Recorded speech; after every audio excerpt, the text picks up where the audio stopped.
চন্দ্র চন্দ্র হলো আমাদের মনের কারক গ্রহ। চন্দ্র পৃথিবীর উপগ্রহ আমরা জানি। এই চন্দ্র আমাদের মনকে নিয়ন্ত্রণ করে। চন্দ্র যদি কারো দুর্বল হয় তাহলে তার নিজের মনের ওপর নিয়ন্ত্রণ থাকে না।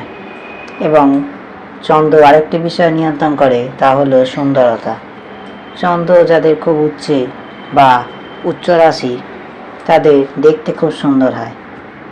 তবে দেখতে সুন্দর এবং মনের বিষয়টি আলাদা আলাদা।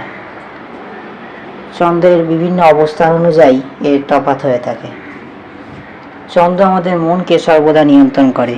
কোনো খারাপ কাজ করতে, কোনো ভালো কাজ করতে মন যে সিদ্ধান্ত নেয় তা চন্দ্রের উপর নির্ভরশীল। তাই চন্দ্র শক্তিশালী থাকা জন্মকুণ্ডলীতে অত্যন্ত জরুরি।